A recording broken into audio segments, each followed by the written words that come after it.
Hello everyone. I am Osamu Nagase. I am a professor at the Ritsumeikan University Institute of Arts and Vivendi. I'm also director of Disability Equality Training Forum.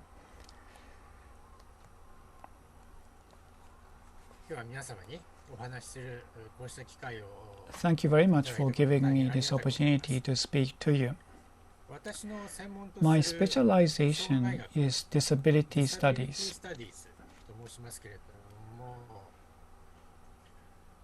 In disability studies, we focus on various social barriers against people with disability, and this approach is known as the social model. And this social model became the foundation of the United Nations Conventions on the Rights of Persons with Disability that was adopted by the UN General Assembly in 2006. And this convention was ratified by Israel in 2012 and by Japan in 2014. And in order to ratify this convention, in 2011, Japan revised the Basic Act for Persons with Disabilities and also passed in 2013 the Act for Eliminating Discrimination Against Persons with Disabilities. And based on this social model, the UN Convention on the Rights of Persons with Disabilities, Article 1, says, as a definition of persons with disabilities, it says that persons with disabilities include those who have long-term physical, mental, intellectual, or sensory impairment, which, in interaction with various barriers, may hinder their full and effective participation in society on an equal basis with others.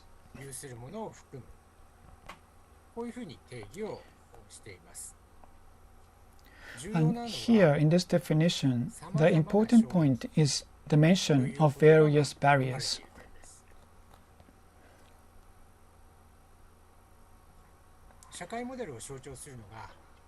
So this illustration is a symbol of the social model. This illustration was created by the Disability Equality Training Forum with the support of the Nippon Foundation. This was used in a teaching material that was provided to the volunteers for the Olympics and Paralympic Games. And the facilitator was actually a person with a disability. In this illustration, there is a wheelchair user who has problem overcoming the steps.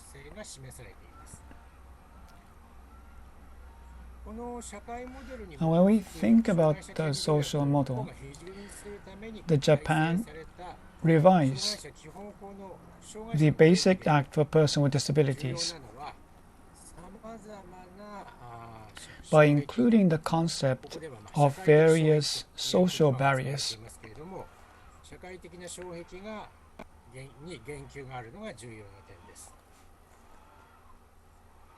Before the Basic Act was revised, it said the person with a disability refers to a person with a physical, intellectual, or mental disability who has substantial limitations in their daily life or social life because of a disability. In other words, because of disability, this caused their limitations. That was the limit. There was the interpretation before the revision of the law. But after the law was revised, as it can be shown, as shown in the slide, it focuses on the social barrier, that because there is a disability or social barrier, the person has limitations in their lives.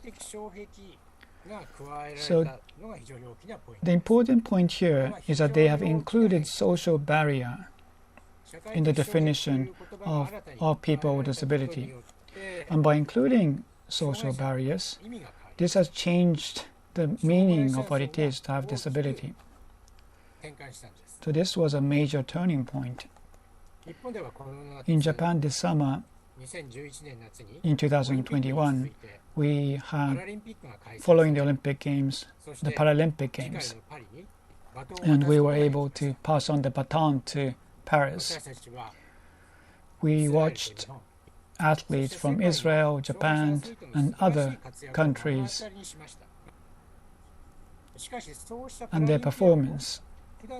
But even those Paralympians have various social barriers in their daily lives.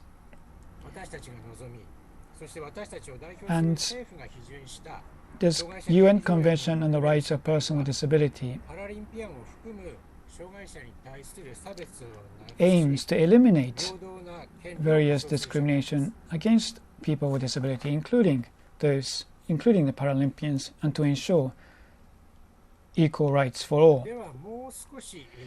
Now, let's look more closely at what social barriers are. So in the Basic Act for Persons with Disabilities, it defines social barriers as items, institutions, practices, ideas, and other things in society that stand as obstacles against persons with disabilities engaging in daily life or social life. This may sound a little bit difficult, isn't it? Items, institutions, practices, ideas. The expressions are a little bit difficult. And now there is a Council for Promoting Institutional Reform for the Disabled within the Cabinet Office. And this council created a pamphlet that describes the Basic Act for Persons with Disability in plain language to describe the social barriers. And in this easy-to-understand version, I was also a member of the council, and I worked with other members who had intellectual disability. And we defined a person with disabilities as a person who has physical, intellectual, developmental, mental, or other disability who, because of their disability and social barriers, have certain difficulties in their lives.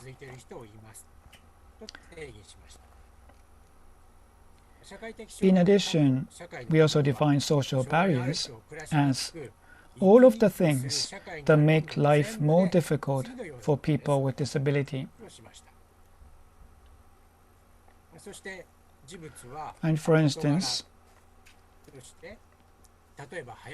items are like things, for example, explanation or guidelines that are too difficult to understand. Also, other examples may include lectures that is provided without sign language interpreter, or TV programs without subtitles.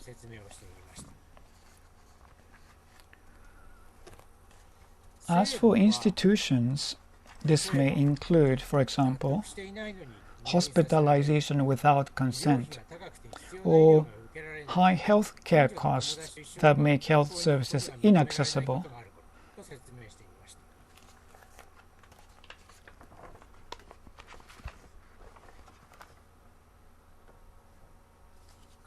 As for practices, these may include people with disability not invited to weddings or funerals. They might be treated like a child. And ideas is the people's way of thinking. For example, they may think that people with disability are better off living within an institution or a hospital, and that they should be locked up, or that they cannot marry and have children. So did this make things a little bit more easier to understand? How would you explain these kind of social barriers if you're asked to explain? So this kind of easy to understand version is being used globally.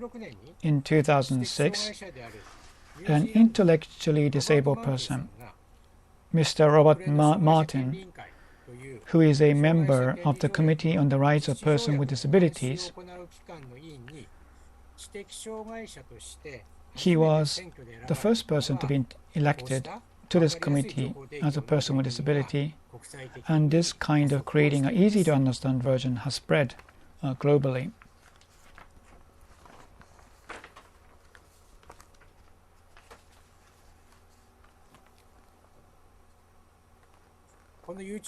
So for those of you who are watching this YouTube, there may be those of you who have disability or those of you who have no disability. In either case, it is important how we view people with disability. And today, people with disability have problems because they have social barriers, and they might be discriminated against because of their disability. And therefore, we need to reduce social barriers and to eliminate discrimination that is based on disability. And at the beginning, as shown in the illustration, we tended to think about physical barriers.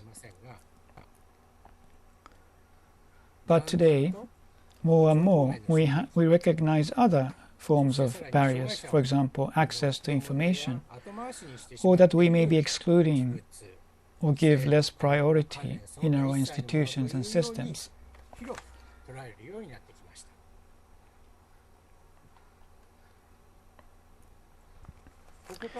And now, when we think about discrimination against people with disability, we have a concept called reasonable accommodation, and I would like to think about this topic of reasonable accommodation.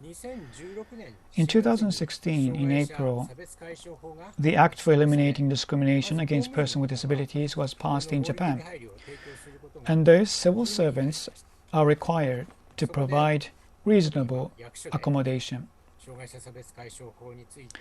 And I provide training to civil servants to be able to provide reasonable accommodation. And for the for the public sector, they will be required to provide reasonable accommodation starting by June 2024.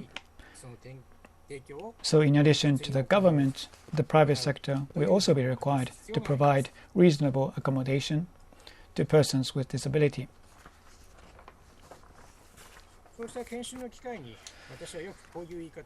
And in the training sessions, I often say that you may not be familiar with the term reasonable accommodation, but actually all of you are providing some form of reasonable accommodation already. For example, if you think of a government office, it might not have a barrier-free installation. There may be no elevators or escalators. And then somebody calls you up to the government office, says, I am a wheelchair user and I have to go to the government office today, to the city office today. And you would say, please call us when you reach the first floor. I will come down to the first floor from the second floor. And I think this was something that you would normally do in such circumstances. And if somebody with a hearing disability says, can you accommodate this?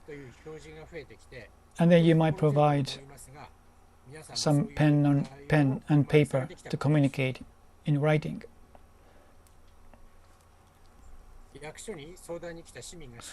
And there might be a person with a visual disability who's carrying a white cane. And then you will not give him a paper and say, please read this. But you would find other ways so that you can communicate information to the person with disability. So this kind of common sense response is basically what is meant by reasonable accommodation, which most of you are already providing. So I often speak about this when I give training sessions to people in the public sector.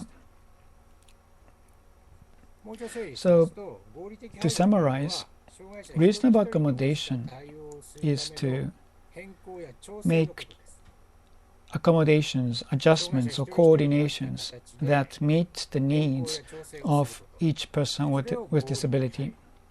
And this is what is meant by reasonable accommodation. So, for example, if the building is not barrier-free, we think of various approaches to be able to accommodate the person with disability. We try to coordinate. We may try to adjust, to provide adjustment. Maybe that might be a use of easy-to-use ramps. Or maybe in a university, if the university is barrier-free, then it's not a problem. But in many other universities, they might not have a barrier-free facilities. And there might be a student who uses a wheelchair.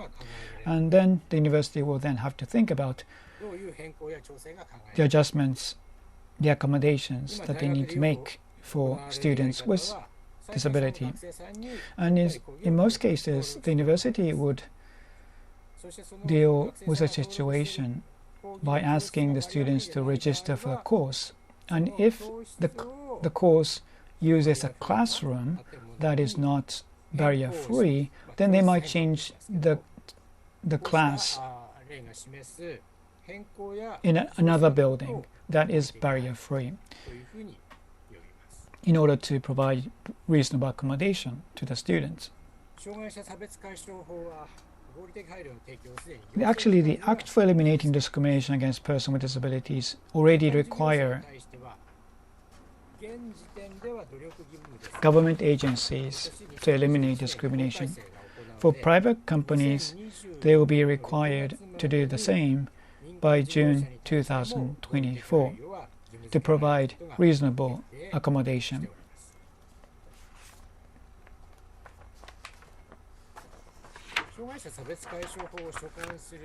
So the Cabinet Office has three basic approaches in providing reasonable accommodation. The first one is a considerations in terms of physical barriers, for example, using portable ramps. And the second approach involves communication.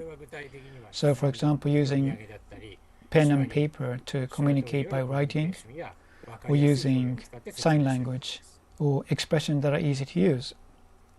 And the third approach is making flexible changes to the rules and practices. For example, allowing rest breaks that is required by persons with disability. In another approach, this may involve accommodating for different types of disability. For example, if there is a person with hearing disability, you might approach in a different way. So, for example, for a wheelchair user, you might use a ramp or to help fetch products that are stored on a higher shelf. And if there is an intellectual disability, person with intellectual disability, you might use easy to understand expression. And if there is a person with a mental disorder, you may try to secure a place where they can have rest breaks. And for a person with developmental disorders like autism, you may try to provide an environment that is quiet. If the person is hard of hearing, you might communicate in writing, and if the person is deaf, you may use sign language interpreters.